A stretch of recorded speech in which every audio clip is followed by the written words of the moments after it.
On adore manger du reblochon, mais certains d'entre vous se disent qu'il est trop cher. Alors, pour tout savoir... Aujourd'hui, j'ai rendez-vous avec Christophe. Salut Marion! Qui va tout m'expliquer sur le prix du lait. Alors, on a un prix du lait qui est le même partout en France. Le prix du lait, il n'est pas mis en œuvre par le gouvernement. Il est mis en œuvre par les acteurs économiques qui constituent la filière savoyarde et la filière du reblochon. La filière du reblochon a su protéger la valeur de son lait AOP. Il est rémunéré près de 63% de plus que le lait national. Et vous allez comprendre pourquoi. Alors ceci étant dit, on a plus de charges aussi. Parce que comme on est sur des territoires de montagne, on produit moins aux régions pleines en fait, quand on est en montagne. Parce que c'est plus compliqué de faire du lait quand on a des handicaps, de la neige, du froid, de la pente, des ruptures géographiques. Et en moyenne, on produit entre 30 et 40% de moins de lait quand même qu'un agriculteur lambda en zone de plaine. D'accord ? Donc si on n'avait pas été chercher la valorisation, en fait, on n'existerait plus en tant que producteur. Voilà. 40% de moins qu'en plaine. Heureusement qu'ils ont protégé la valeur de leur lait. Alors, producteurs de lait, de reblochons fermiers, fromagers et affineurs se sont réunis pour constituer la filière du reblochon. Et ils se sont encadrés avec des règles collectives afin de produire du lait de haute qualité. Les agriculteurs qui sont adhérents à cette filière, ils sont en même temps, on va dire, des militants un peu du lait cru et donc d'une super qualité de ce lait cru. Quand on veut faire le meilleur lait du monde, ce qui est le cas des Savoies, il faut être le plus propre du monde en fait. Pour atteindre ces objectifs-là, on fait des formations, des certifications, où il y a des contrôleurs qui passent dans les exploitations et qui vérifient qu'effectivement tous les process qui garantissent une bonne alimentation, un bon logement et une qualité de traite irréprochable sont les gages de réussite d'un bon lait cru. Et oui, rappelez-vous, lors de mon reportage sur la tournée de lait, Paul avait récolté des échantillons. Et c'est au Lidl que le lait est analysé. Et je vous emmène avec moi. Les échantillons ont été déposés dans le frigo. Et derrière chaque étiquette, on retrouve un producteur. Et vous allez voir que plus on a un lait de qualité, plus le producteur est rémunéré. Parce que le lait, c'est quoi en fait ? Le lait Le lait, c'est 97% d'eau. C'est une partie de matière grasse, des protéines, des sels minéraux. Donc nous, les valeurs qui nous intéressent ici, c'est le taux de matière grasse, la crème qu'il y a dans le lait, le taux de protéines, parce que c'est ce qui va permettre de faire le fromage, c'est ce qui est intéressant, les protéines. Un taux de base, et s'ils sont au-dessus, ils vont avoir de l'argent en plus, s'ils sont en dessous, ils vont être pénalisés.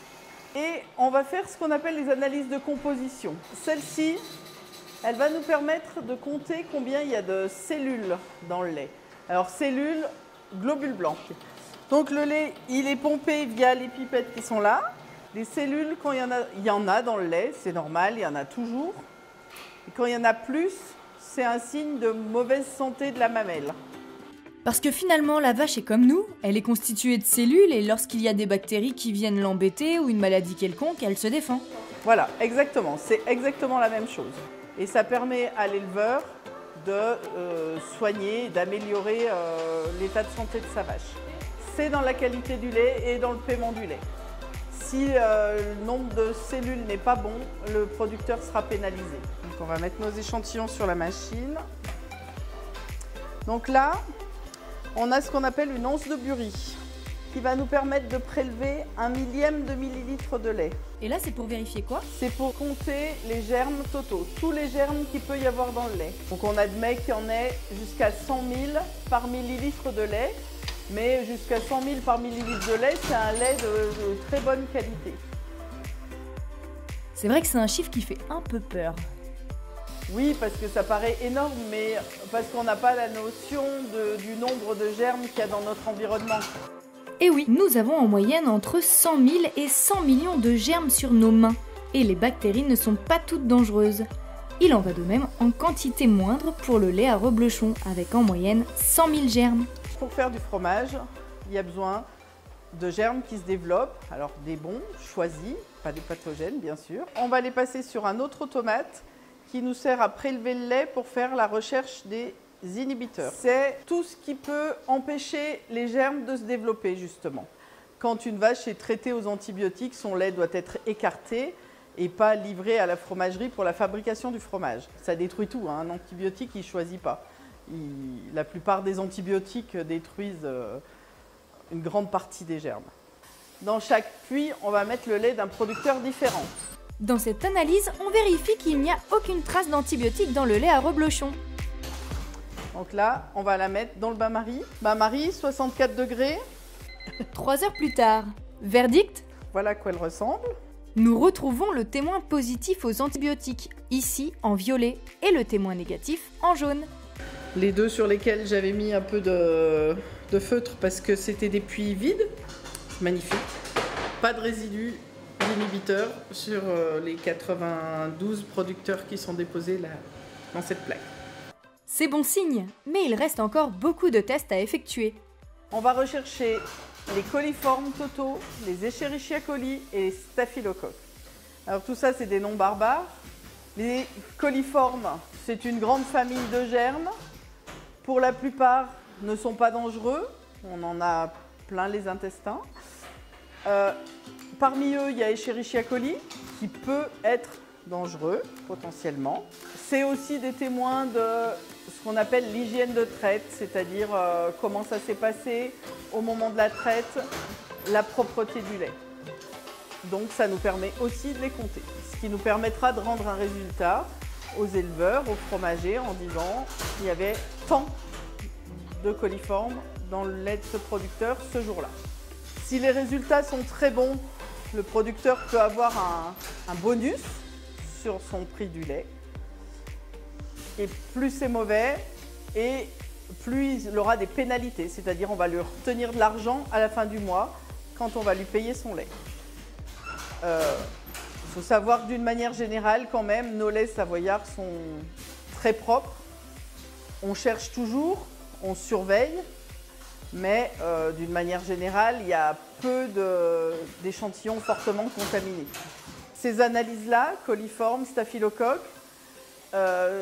il n'y a que dans les régions où on produit des fromages sous signe de qualité où ces analyses-là sont faites. Nos fromages sous signe de qualité sont des fromages au lait cru. C'est ce qui fait qu'on fait toutes ces analyses en plus de ce qui se fait ailleurs en France. Ce sont plus de 300 analyses réalisées par jour, le but étant de protéger le consommateur. Mais ces analyses ont un coût. Et pour un fromage au lait cru de qualité, la filière reblochon ne compte pas s'en séparer. Une analyse m'a marqué. On constate ici la présence ou non dans le lait de germes butyriques, responsables de la fermentation qui fait sauter les bouchons de paraffine et qui ferait gonfler les fromages. Les fromages savoyards sont sensibles à ces développements de butyrique. C'est pour ça que dans les cahiers des charges des fromages, des AOP, ils n'ont pas le droit d'utiliser, c'est entre autres pour ça, ils n'ont pas le droit d'utiliser de l'ensilage pour nourrir les animaux. Et oui, rappelez-vous, je vous en parlais dans ma vidéo sur les foins. Parce que très souvent, dans l'ensilage, il y a des butyriques qu'après on retrouve dans le lait. Et du coup, c'est problématique. Pour le goût et surtout l'odeur, j'en ai fait l'expérience. Ah oui, effectivement, ouais. Ça sent pas très très bon. Alors que celui-ci, logiquement, il doit rien sentir. Exactement. Ah oui. Ah oui. Pas de gaz. Il n'y a pas de gaz. Ça sent pas. Merci beaucoup, Michel. C'était super intéressant. J'ai appris plein de choses, même si c'était un peu compliqué quand même. Vous l'aurez compris, chaque jour, le lait cru est analysé pour protéger les consommateurs, mais également pour payer la qualité de ce lait. Si on a un prix du lait qui est plus élevé qu'ailleurs, en gros, si je résume, c'est merci qui, merci nous. Hein. C'est qu'il a fallu, je le répète encore une fois, partir sur un territoire compliqué, avoir relevé ce défi-là en se disant « Ok, nous, on va faire plutôt de la qualité et plutôt un fromage dont on sait qu'il y a une tradition locale. Oui, voilà. qui ne pourra pas être fait ailleurs. Voilà. Et on va le protéger géographiquement. Et c'est de ça que notre valorisation, progressivement, va prendre. Quoi. Voilà. Bon, bah merci beaucoup, Christophe. Merci, Marion. Je pense que j'ai tout compris. Eh bien, c'était un vrai plaisir, en tout cas. Et aussi. puis, si les gens ont d'autres questions, on y répondra avec plaisir. Ouais, je reviendrai si jamais D'accord. d'autres questions. Merci beaucoup. Vous l'avez compris, si vous avez des questions, je n'hésiterai pas à les faire remonter. Allez, à bientôt.